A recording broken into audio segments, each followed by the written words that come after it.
At 7:15 on a Monday morning, Daniel sat inside a car that looked like success. The leather seats were spotless. The dashboard glowed softly in the morning light. The engine was powerful enough to make heads turn whenever he drove through his neighborhood. But Daniel wasn't looking at the road. He was staring at the banking app on his phone. $2,000. That was the payment that would leave his account before the day was over. Daniel locked his phone and took a deep breath. For the first time, the car didn't feel like a reward. It felt like a trap. And what frightened him most wasn't that he couldn't afford the car. It was that, for the next several years, he had built his entire life around making sure he could keep it. Daniel was 31 years old. He worked as a sales manager at a growing technology company. He wasn't rich, but he wasn't struggling either.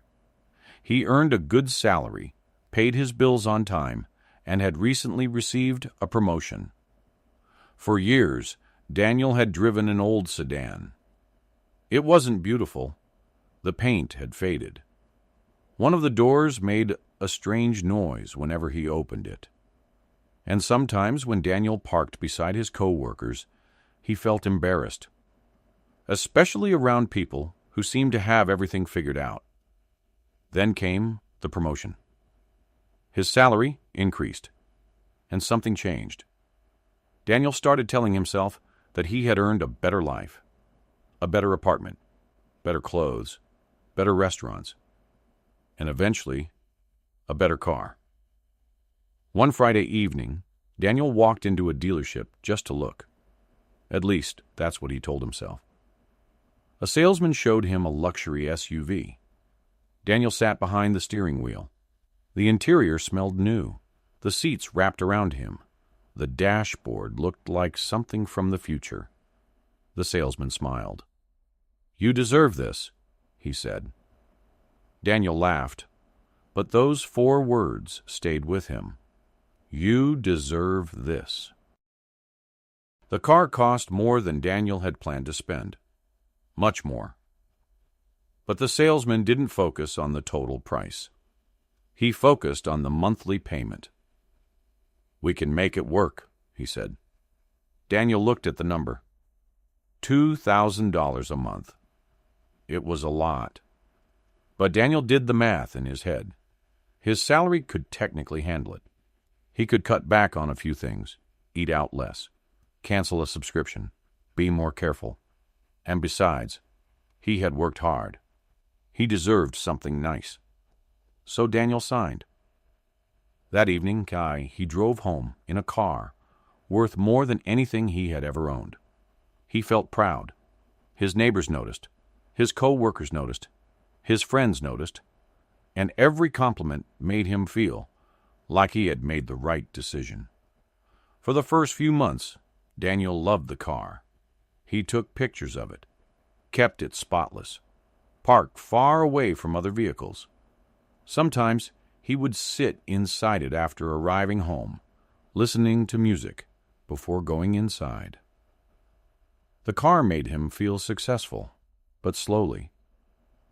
The payment began changing his life. The first thing Daniel stopped doing was saving. He told himself it was temporary.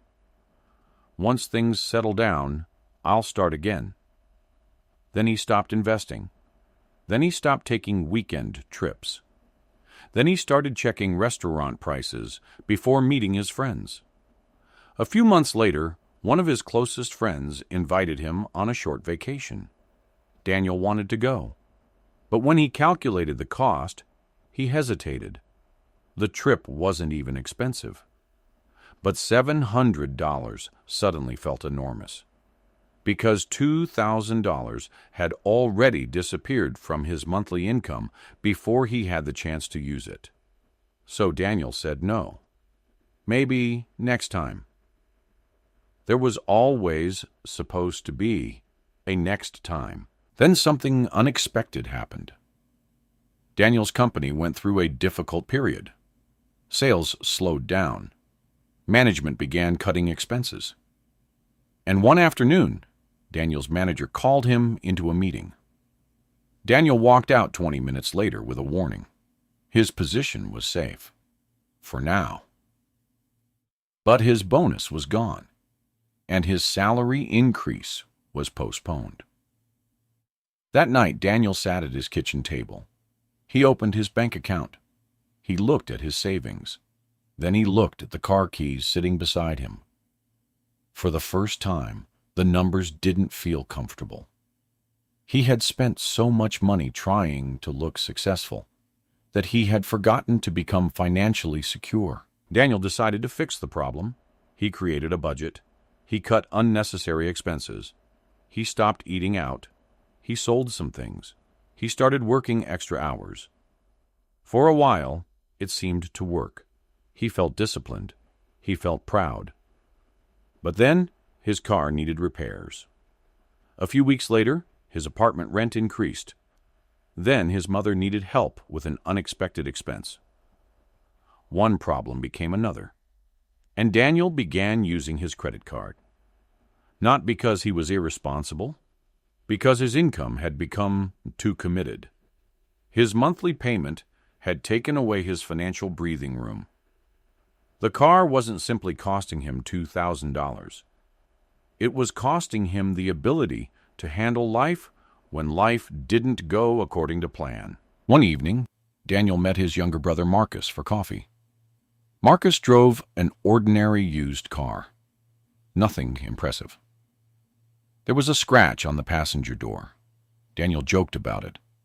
"Man, you need to upgrade." Marcus smiled. "Maybe someday." Daniel looked at him. "Don't you want something better?" Marcus shrugged. "I want financial freedom more." Daniel laughed, but he didn't find it funny. Marcus continued. "I'd rather drive a $15,000 car and have money invested than drive a $70,000 car and worry every month about making the payment." Daniel became quiet. For some reason, those words followed him home. A few weeks later, Daniel received another call from work. This time, his position was being eliminated. He sat silently after hanging up. The room felt strangely quiet. He looked toward the window. His luxury SUV was parked outside. For months, that car had represented everything he had achieved. Now it represented something else, a monthly obligation he couldn't ignore. Daniel opened his banking app again. His savings could cover only a few months of expenses. His credit card balance was growing. His investments were almost non-existent. And the $2,000 payment was still waiting. The car hadn't made him poor, but the decision to make such a large financial commitment had made him vulnerable. And Daniel finally understood the difference. The next morning, Daniel went back to the dealership, not to buy another car, to sell the one he had. The numbers weren't pleasant. He would lose money, a lot of money. But for the first time, Daniel wasn't thinking about how the decision would make him look. He was thinking about what it would allow him to become. He sold the SUV, bought a reliable used car, and accepted the financial loss. It hurt, but something unexpected happened afterward. For the first time in years, Daniel could breathe. The $2,000 payment was gone. He rebuilt his emergency fund, paid down his credit card, started investing again, and eventually found another job. It wasn't as glamorous. The salary wasn't as impressive. But Daniel no longer measured success by what people could see from the outside. Months later, Daniel drove his used car into a parking lot. Someone nearby looked at it and probably thought nothing of it. Daniel didn't care. He had money in his savings account. He had investments growing quietly. He could handle an unexpected bill. He could take a trip without calculating whether the trip would interfere with his car payment. He had something his luxury SUV had never given him: freedom. One evening, Marcus asked him if he regretted buying the expensive car. Daniel thought about it. "Yes," he said, "but not because the car was bad." Marcus waited. Daniel continued, "I regret what I had to sacrifice to keep it." The lesson wasn't that expensive cars are bad. It wasn't that people should never buy something they enjoy. The problem was buying a lifestyle that requires every month to go perfectly. Because life doesn't work that way. There will be emergencies. There will be job losses. There will be unexpected bills. There will be opportunities you didn't plan for. And when too much of your income is already committed, even a small problem can become a major crisis.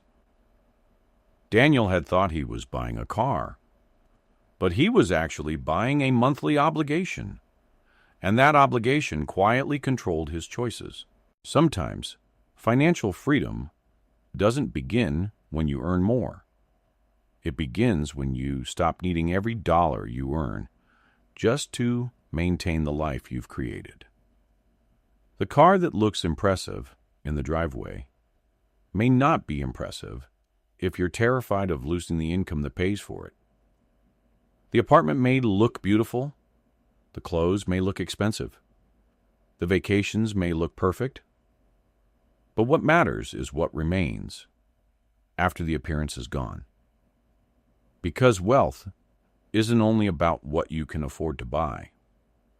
Sometimes, wealth is the freedom to say, "I don't need it." Daniel had spent years trying to look like he was winning. In the end, he discovered that winning wasn't about driving the most expensive car. It was about having enough freedom that losing the car couldn't destroy his life. And perhaps that's the question worth asking before your next major purchase. Can I afford this? Or can I only afford the payment? Because those two things are not always the same. Sometimes the greatest financial decision isn't what you buy. It's what you choose to remain free from.